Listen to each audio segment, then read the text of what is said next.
कहानी की शुरुआत एक जवान लड़की से होती है जो अंदर से पूरी तरह टूट चुकी होती है और अकेलेपन से लड़ते लड़ते थक गई होती है। उसे अब अपनी जिंदगी में कोई उम्मीद नजर नहीं आती, इसलिए वह अपने अपार्टमेंट की बालकनी से कूदकर सब खत्म करने का फैसला कर लेती है। लेकिन जैसे ही वह यह कदम उठाने वाली होती है, कहानी एक महीना पीछे चली जाती है। अब हमें उसी लड़की की असली जिंदगी दिखाई जाती है जिसका नाम हेलेन है। हेलेन पहले एक जानी मानी वायलिन प्लेयर हुआ करती थी और अपनी कला के कारण काफी मशहूर थी। उसकी जिंदगी पहले बहुत अच्छी चल रही थी, लेकिन एक रात सब कुछ बदल जाता है। वह एक कार पार्किंग में होती है जब अचानक एक अजनबी उस पर हमला कर देता है। उस आदमी ने गैस मास्क पहन रखा होता है ताकि उसकी पहचान छुपी रहे। वह बिना कुछ बोले हेलेन की आंखों पर एक खतरनाक केमिकल डाल देता है, जिससे वह दर्द से चीख उठती है और वहीं गिर जाती है। इसके बाद उसे तुरंत अस्पताल पहुंचाया जाता है। कुछ समय बाद जब उसे होश आता है तो वह खुद को हॉस्पिटल के बेड पर पाती है। उसकी आंखों पर पट्टियां बंधी होती हैं और उसे कुछ समझ नहीं आता।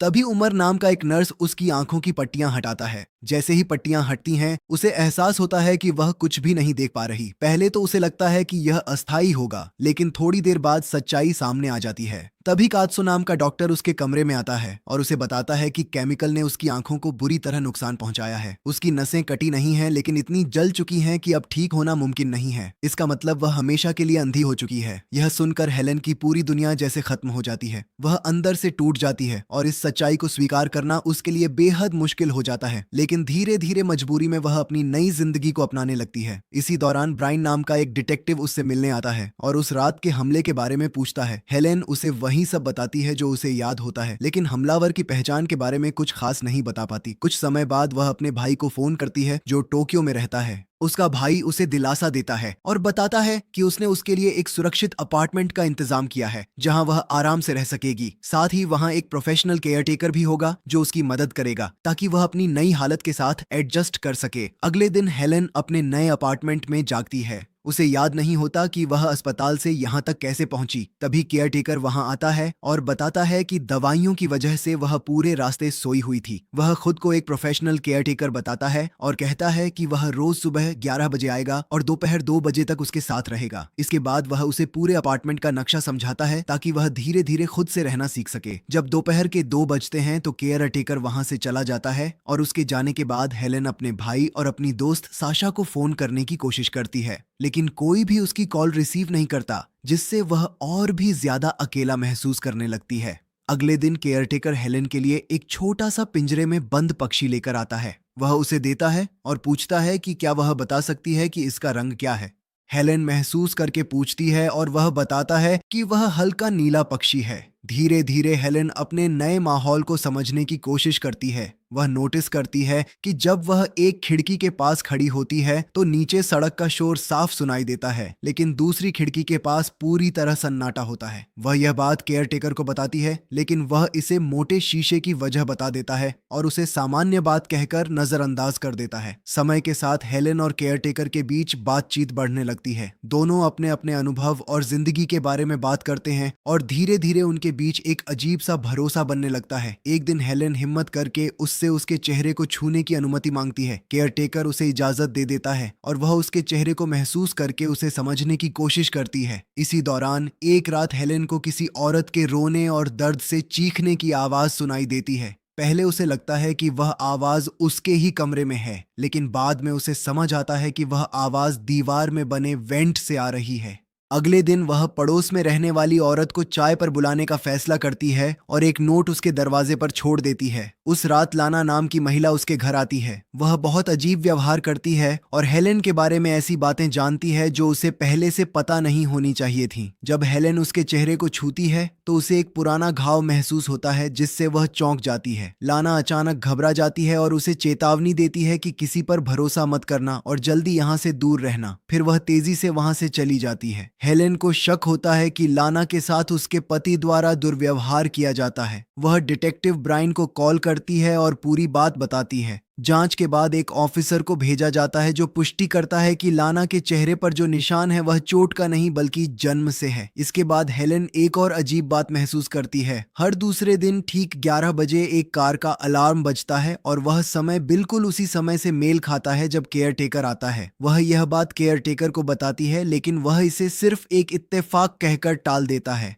एक रात लाना का पति हेलेन को धमकाने आता है और उसे डराता है कि वह उसकी पत्नी से दूर रहे। इस घटना के बाद हेलेन बहुत डर जाती है और केयर टेकर को बुलाती है। केयर टेकर उसे संभालता है और उसे भरोसा दिलाता है कि वह सुरक्षित है। इसी दौरान वह उससे अपने जज्बात का इजहार करता है कि वह उससे लगाव महसूस करने लगा है, लेकिन हेलेन उसे मना कर देती है कि अभी उसे सिर्फ सहारे की जरूरत है, किसी रिश्ते की नहीं। केयर टेकर वहां से चला जाता है, लेकिन जैसे ही वह जाता है वही गैस मास्क वाला हमलावर दोबारा उस पर हमला करता है। हेलेन भागने की कोशिश करती है, लेकिन अंधेपन की वजह से खुद को बचा नहीं पाती। वह मदद के लिए 911 पर कॉल कर देती है, लेकिन उससे पहले उसे एक सुई चुभाई जाती है और वह बेहोश हो जाती है। जब वह होश में आती है तो डॉक्टर उसे बताता है कि उसके शरीर पर किसी भी तरह की चोट का कोई निशान नहीं है। यहाँ तक कि सीसीटीवी फुटेज में भी किसी के आने या जाने का कोई सबूत नहीं मिलता। यह सब सुनकर हेलेन पूरी तरह टूट जाती है और उसे अपनी ही यादों और अनुभवों पर शक होने लगता है। उसे लगने लगता है कि शायद वह सब कुछ वहम था।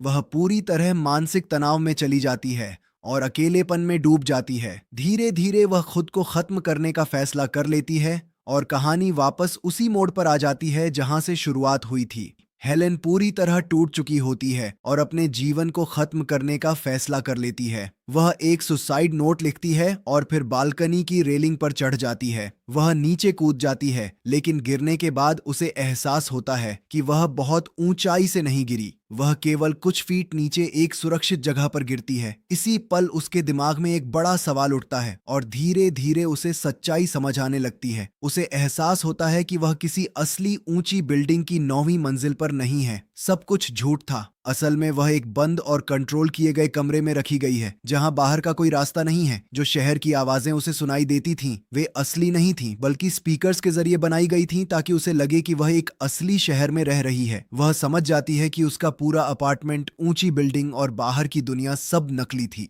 वह वापस अंदर आती है और बाहर निकलने का रास्ता ढूंढने लगती है, लेकिन हर जगह बंद रास्ते मिलते हैं। वह दीवारों और खिड़कियों को महसूस करती है, लेकिन कोई असली एग्जिट नहीं मिलता। तभी वह लाना से मिलती है और उसे सच्चाई का एक हिस्सा पता चलता है कि यहाँ से बाहर निकलना लगभग नामुमकिन है। रात के समय केयरटेकर वापस आता है और खाना परोसता है। खाना खाते वक्त वह मेज पर 2 बार हाथ मारता है और यह आवाज हेलेन को बहुत जानी पहचानी लगती है। धीरे धीरे उसके दिमाग में सब कुछ जुड़ने लगता है और उसे बहुत बड़ा सच समझ आता है। वह महसूस करती है कि अस्पताल से लेकर अब तक वह जिन भी लोगों से मिली थी, जैसे नर्स, डॉक्टर, डिटेक्टिव और यहाँ तक कि लाना का पति, ये सभी अलग अलग लोग नहीं थे। यह सब एक ही इंसान था, यानी केयर टेकर, जो अलग अलग किरदार बनाकर उसे भ्रमित कर रहा था। वह बहुत चालाकी से उसे एक झूठी दुनिया में रख रहा था। हेलेन समझ जाती है कि वह एक बड़े मानसिक और शारीरिक खेल का शिकार बनी है। वह मौका देखकर खुद को संभालती है और केयरटेकर पर हमला कर देती है। वह उसे बेहोश करके वहां से भागने की कोशिश करती है। उसे एक छिपा हुआ स्टोर रूम मिलता है, जहां से उसे कई अलग अलग कपड़े, नकली पहचाने और सामान मिलते हैं, जो केयरटेकर अपने किरदार बदलने के लिए इस्तेमाल करता था। इससे यह पूरी तरह साफ हो जाता है कि वह अलग अलग लोग बनकर हेलेन के सामने आता रहा है। इसी दौरान उसे लाना मिलती है और वह उसे बताती है कि असल में वह केयरटेकर की बहन है। केयरटेकर का असली नाम क्लेटन होता है और उसने ही यह पूरा प्लान बनाया होता है। लाना बताती है कि यहाँ से बाहर निकलने का एक रास्ता है जो वेंट सिस्टम के अंदर छुपा हुआ है। हेलेन किसी तरह उस रास्ते की ओर बढ़ती है, लेकिन क्लेटन उसे पकड़ लेता है और उसे वापस खींच लाता है। वह उसे बुरी तरह मारता है और अपने कमरे में ले जाता है। वहीं क्लेटन अपनी पूरी सच्चाई बताता है। वह कहता है कि उसके बचपन में उसके पिता ने उसे और उसकी बहन लाना को कई सालों तक बेसमेंट में कैद रखा था। उस दर्दनाक बचपन ने उसके दिमाग को बदल दिया और वह अलग अलग किरदार बनाकर जीना सीख गया। वह मानता है कि संगीत ही वह चीज थी जिसने उसे जिंदा रखा, और वही संगीत हेलेन बजाती थी जब वह मशहूर वायलिनिस्ट थी।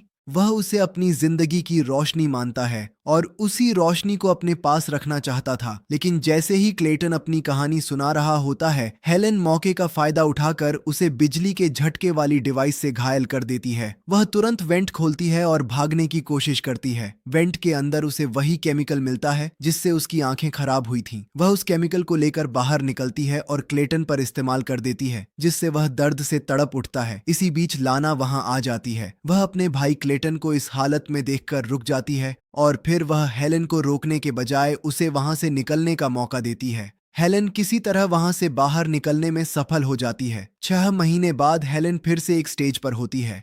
अब वह अंधी है, लेकिन पहले से ज्यादा मजबूत और आत्मनिर्भर बन चुकी होती है। वह अपने अंदर की कमजोरी को पीछे छोड़ चुकी होती है और अपनी जिंदगी को नए तरीके से जीना सीख लेती है। अब वह अकेले भी अपने फैसले ले सकती है और खुद पर भरोसा करना सीख चुकी है। कहानी यहाँ खत्म होती है, लेकिन एक बात साफ रहती है कि उसके साथ जो कुछ भी हुआ, उसने उसे तोड़ने के बजाय और मजबूत बना दिया।